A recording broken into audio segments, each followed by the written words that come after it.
এখন আমরা আলোচনা করব নবম দশম শ্রেণীর রসায়নের খুবই গুরুত্বপূর্ণ একটা টপিকস পর্যায় সারণী অধ্যায়ের মৌলসমূহের পর্যায়বৃত্ত ধর্ম, পারমাণবিক আকার ও পারমাণবিক ব্যাসার্ধ। পারমাণবিক আকার ও পারমাণবিক ব্যাসার্ধ সম্পর্কে আলোচনা করলে প্রথমে আমাকে বুঝতে হবে যে আসলে পারমাণবিক আকার বা পারমাণবিক ব্যাসার্ধ বিষয়টা কি। তাহলে আমরা যদি দেখি পারমাণবিক আকার বা পারমাণবিক ব্যাসার্ধ, পারমাণবিক ব্যাসার্ধ বিষয়টা হলো কোনো একটি মৌলের নিউক্লিয়াস থেকে সর্ববহিস্থ শক্তি স্তরে অবস্থিত ইলেকট্রনের যে মধ্যবর্তী দূরত্ব, একেই বলা হয় পারমাণবিক ব্যাসার্ধ। তাহলে একে বলা হয় পারমাণবিক ব্যাসার্ধ। পারমাণবিক ব্যাসার্ধ একটি পর্যায়বৃত্ত ধর্ম। এখানে আমরা পর্যায় সারণীতে যদি লক্ষ্য করি, কোনো একটি নির্দিষ্ট পর্যায়ের বাম থেকে পর্যায়ক্রমে ধীরে ধীরে ধীরে ধীরে ডান দিকে যেতে থাকলে মৌলসমূহের পারমাণবিক ব্যাসার্ধ হ্রাস পায়। আর যদি কোনো একটি গ্রুপের ওপর থেকে ধীরে ধীরে ধীরে ধীরে নিচের দিকে আসা যায়, পর্যায়ক্রমে নিচের দিকে আসা যায়, তাহলে মৌলসমূহের পারমাণবিক আকার বা পারমাণবিক ব্যাসার্ধ বৃদ্ধি পায়। তো এটা তোমরা তোমাদের বইতে পড়ে থাকবে। চলো আমরা বিষয়টি একটু বোঝার চেষ্টা করি। তোমরা খুবই গুরুত্ব দিয়ে যদি লক্ষ্য করো, এখানে তোমাদের জন্য আমরা পর্যায় 3-এর মৌলগুলো নিয়েছি। পর্যায় 3-এর সবচেয়ে বামে অবস্থিত সোডিয়াম, তারপর magnesium, aluminium, silicon, phosphorus, sulphur, chlorine এবং আর্গন। এখানে যদি তোমরা লক্ষ্য করো, সবচেয়ে বামে অবস্থিত সোডিয়ামের পারমাণবিক সংখ্যা 11, অর্থাৎ প্রোটন সংখ্যা 11 এবং ইলেকট্রন সংখ্যা 11। এরপরে ম্যাগনেসিয়ামের ক্ষেত্রে প্রোটন সংখ্যা 12, ইলেকট্রন সংখ্যা 12।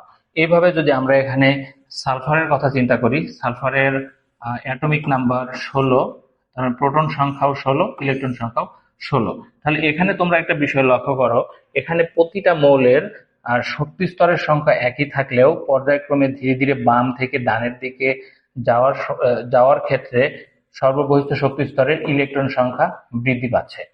এবং আরেকটা বিষয়, এখানে দেখো 11টি ইলেকট্রন এবং 11টি প্রোটনের মধ্যে যে আকর্ষণ শক্তি, তার চাইতে অবশ্যই 16টি প্রোটন এবং 16টি ইলেকট্রনের মধ্যে আকর্ষণ শক্তিটা বেশি হবে। যেহেতু এখানে শক্তি স্তরের সংখ্যা একই, কিন্তু আকর্ষণ শক্তি যেখানে বেশি থাকবে সেই মৌলটা সবচেয়ে ছোট হয়ে আসবে। এই কারণে একই পর্যায়ের বাম থেকে ধীরে ধীরে ধীরে ধীরে ডানের দিকে গেলে আকর্ষণ শক্তি যেহেতু বৃদ্ধি পাচ্ছে, প্রোটন এবং ইলেকট্রন সংখ্যা বৃদ্ধির কারণে আকর্ষণ শক্তি যেহেতু বৃদ্ধি পাচ্ছে, সেহেতু মৌলসমূহ পর্যায়ক্রমে ছোট হয়ে আসবে। এখন যদি আমরা এদের পারমাণবিক আকার এর বাস্তব ভ্যালুটা আমরা দেখি, তাহলে আরো বুঝতে সহজ হবে। সোডিয়ামের ক্ষেত্রে দেখো 1.68 অ্যাংস্ট্রম, ম্যাগনেসিয়ামের ক্ষেত্রে 1.60, অ্যালুমিনিয়ামের ক্ষেত্রে 1.43, এইভাবে পর্যায়ক্রমে কমতে কমতে কমতে কমতে 0.94।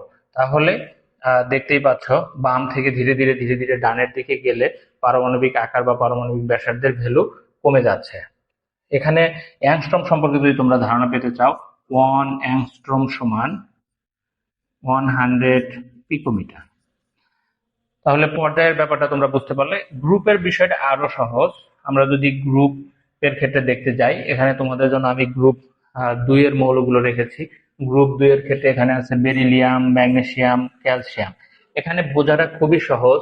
তোমরা যদি লক্ষ্য করো, এখানে গ্রুপে উপর থেকে পর্যায়ক্রমে নিচের দিকে নামার ক্ষেত্রে এখানে শক্তি স্তরের সংখ্যা মাত্র 2টি, এখানে 3টি, এখানে 4টি।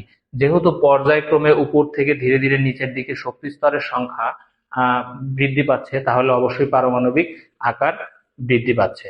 তাহলে তোমরা এখন পর্যায় সারণীতে লক্ষ্য করলে খুব সহজেই বুঝতে পারবে যে একই পর্যায়ের বাম থেকে ডান দিকে গেলে পারমাণবিক আকার হ্রাস পাচ্ছে এবং একই গ্রুপের ওপর থেকে নিচে নামলে পারমাণবিক আকার বৃদ্ধি পাচ্ছে।